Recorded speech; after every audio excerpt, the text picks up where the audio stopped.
حضرت قائد اعظم محمد علی جناح رحمۃ اللہ علیہ نے اپنے محسنوں کے ساتھ غداری نہ کہیں تو بے وفائی ضرور کی ہے۔ میں وہ باتیں دہرانا نہیں چاہتا کہ ہم نے فاطمہ جناح کے ساتھ کیا کچھ نہیں کیا۔ ان کی کتاب مائی بردر جس پہ پابندی لگ چکی ہے، ہم نے کیا کچھ نہیں کیا۔ محترمہ فاطمہ جناح کا انتخابی نشان غالباً لالٹین ہوا کرتا تھا، اور ایک ایکس گورنمنٹ کے سٹنگ منسٹر نے، ان کے والد صاحب نے محترمہ فاطمہ جناح کے اسی انتخابی نشان کو ایک کتیا کے گلے میں ڈال کے کراچی کی سڑکوں پہ گھسیٹا اور ان سے تشبیہ دی۔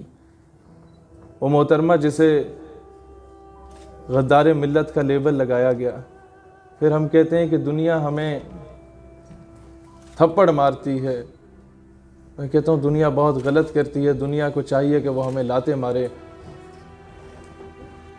ایسی احسان فراموش قوم کے قائد اعظم کے پاس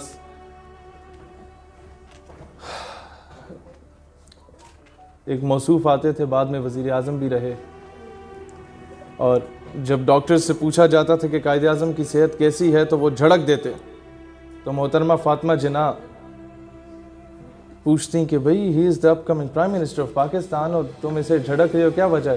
کہتے ہیں یہ مجھ سے قائد اعظم کے حال احوال کے بارے میں نہیں پوچھ رہے، یہ اصل میں یہ پوچھ رہے ہیں کہ کتنے دن رہ گئے نے۔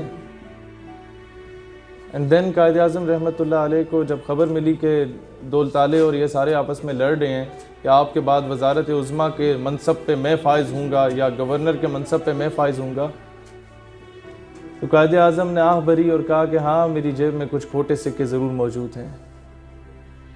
وہ شخص جس نے اپنی ٹیوبرکلوسس کی بیماری کو، ٹی بی کے مرض کو چھپا کے رکھا کہ اگر وہ ڈسکلوز ہو جاتا ہے تو انگریز کبھی پاکستان نہیں بننے دیتا، وہ کیس کو، یہ وکیل میرے بھائی بیٹھے ہیں بلاول بھائی، وہ کیس کو ایکسٹینڈ کر لیتے اور پاکستان کبھی نہ بنتا۔ وہ شخص، میں سمجھتا ہوں اسے شہید لکھنا چاہیے اس کے نام کے ساتھ، کہ 5 گھنٹے تو اس کی ایمبولینس خوار ہوتی رہی اور ساتھ سے گزرنے والے بڑے بڑے ڈالوں کو پتہ ہی نہیں تھا کہ اس میں قائد ملت اسلامیہ موجود ہے۔ ایسے احسان فراموش ہو گئے ہم لوگ، ایسے بزدل اور بغیرت ہو چکے ہیں ہم لوگ کہ آج ہم نے بچے کو جب کتاب تھمائی تو سب سے پہلے اسے ABC پڑھائی، پھر الف بے پہ پڑھائی، نہیں بتایا کہ اسی کتاب کے پہلے صفحے پہ جس بابے کی تصویر ہے وہ بابا کون ہے۔ یہی وجہ ہے کہ بچہ پہلی بار قلم اٹھاتا ہے تو اسی کی داڑھی مونچھ بنانے لگ جاتا ہے۔ مطلب یہ وہ ہستی ہے جسے بیداری میں بھی رسول اللہ علیہ الصلوۃ والسلام کی زیارت نصیب ہوئی، اور رسول اللہ آرڈرڈ ہم go back to the subcontinent, اور آپ کی ضرورت ہے to create a separate homeland for the Muslims in the subcontinent. آج یہ ڈیبیٹ شروع ہو گئی کہ جناب وہ تو سیکولر تھے، وہ تو لبرل تھے، وہ تو بڑے ماڈریٹ تھے۔ موجودہ وزیر سائنس اور ٹیکنالوجی آگے کہتے ہیں وہ تو ڈرنک کیا کرتے تھے، وہ تو بڑے ماڈریٹ، بڑے ماڈرن۔ اس کے نوجوانوں سے خطاب کر رہے تھے اباؤٹ پاکستان، تو Hindu student came there and he asked him a question کہ قائد صاحب یہ بتائیے کہ ہم تو بہت خوش ہیں اپنے مسلمانوں کے ساتھ، میں ہندو ہوں، یہ پڑوسی میرا مسلمان ہے، ہم تو آپس میں اچھی طرح جی رہے ہیں، آپ کو کیا تکلیف ہے؟ قائد اعظم نے کہا یار میں تمہارے سوال کا جواب بعد میں دوں گا، مجھے can I have a glass of water, مجھے بڑی پیاس لگی ہے۔ تو پانی آ گیا، قائد اعظم نے آدھا گلاس پانی پیا، پھر کہا اس ہندو بچے سے بچہ یہ لو ذرا پی لو، تو ہی ڈینائڈ، انکار کر دیا کہ میں پیوں گا، تم مسلمان ہو، یہ ناپاک ہو چکا ہے گلاس۔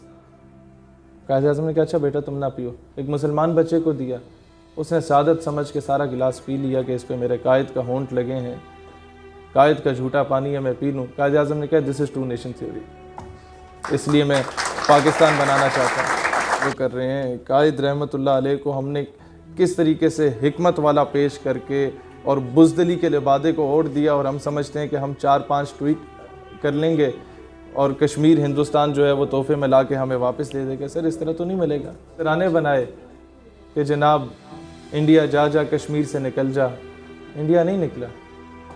میں تجویز کروں گا آپ ایک اور ترانہ بنائیں، انڈیا دفع ہو جا کشمیر سے نکل جا، شاید تب نکل جائیں۔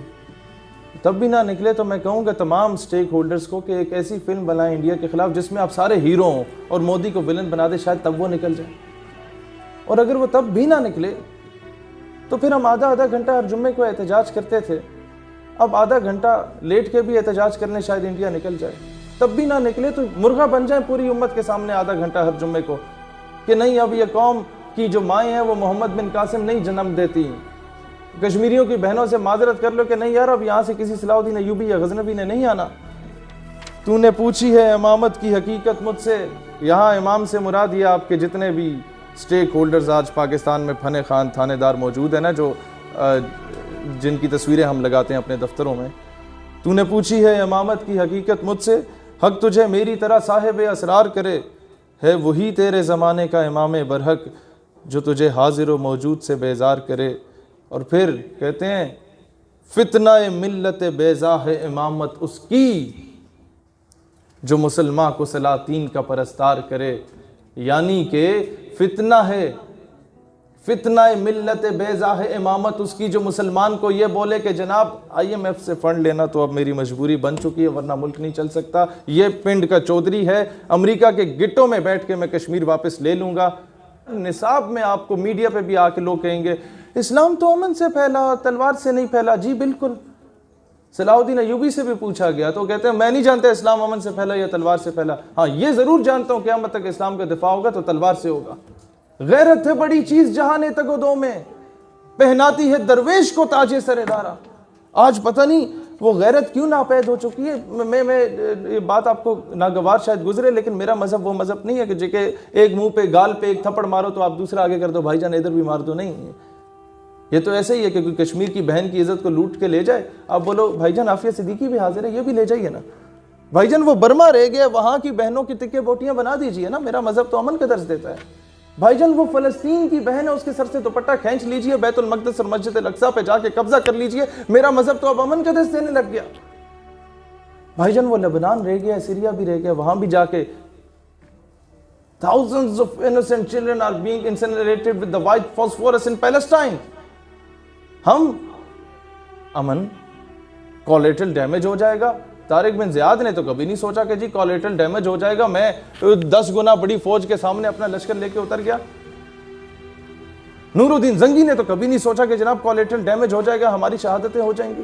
1945 میں جب یہ بات چل رہی تھی کہ جی اسرائیل جو ہے وہ انٹروڈیوس کیا جا رہا ہے، وہاں پر یہودیوں کی ایک ریاست بنائی جا رہی ہے، تو قائد اعظم تب ہی سراپا احتجاج ہو گئے سارے برصغیر کے مسلمانوں کو لے کے، اور بولا کہ نہیں یہ اس پہ کمپرومائز نہیں ہو سکتا. اور آج ہمارے میڈیا پہ ڈیبیٹ شروع ہو گئی کہ جی فائنینشیل کرائسس سے نکلنے کے لیے ہمیں اسرائیل کو ایکسیپٹ کرنا ہوگا.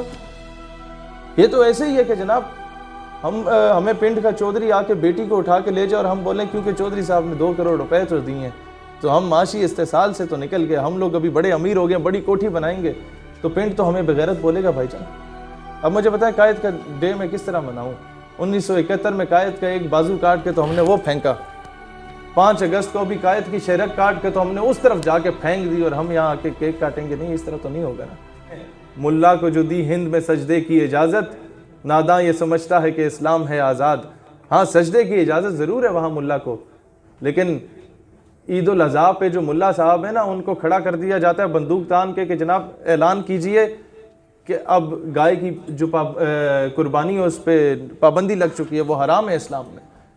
یہ آزادی آپ کو پاکستان میں ملی. اور کہ ہمارا ایک فوجی انڈیا میں قید ہو گیا تھا، وہ جنگ کے دوران اسے کچھ گولیاں لگ گئی تھیں، تو ہندوستان نے پاکستان کو لیٹر لکھا جی آپ کا بندہ شہید ہو گیا ہے. تو پاکستان بڑا برہمی کا اظہار کیا کہ بھئی وہ کس طرح شہید ہو گیا، وہ تو ذرا سا زخمی تھا. کہتے جی زخمی ضرور تھا، اور اقوام متحدہ کے چارٹر کے مطابق ہم نے اس کی بڑی آؤ بھگت کی، سیوا کی، لیکن وہ بضد تھا کہ مجھے کسی ہندو کا خون نہ لگایا جائے، اس لیے وہ شہید ہو گیا. دس از 2 نیشن تھیوری. کوئی فوجی 20,000 کے پیچھے اپنی جانوں کا نذرانہ نہیں دیتا، لہٰذا اس 2 قومی نظریے، وہ جو فوجی شہادت دیتا ہے وہ نعرہ تکبیر کے پیچھے دیتا ہے. مجھے خوشی تب ضرور ہوگی کہ میرے یہ جو بھائی اور ہماری بہنیں یہاں موجود ہیں یہ مجھے کہیں کہ جی میں انجینئر، ڈاکٹر یا ایک بہت بڑے MNA بن چکے ہوں، لیکن زیادہ خوشی تب ہوگی جب میرا بھائی آ کے مجھے یہ بولے گا کہ فلاں بندہ فلاں جگہ پہ جا کے پاکستان کی اسلامک آئیڈیالوجی کو ٹارگٹ کر رہا تھا، and I have given him a shut up call.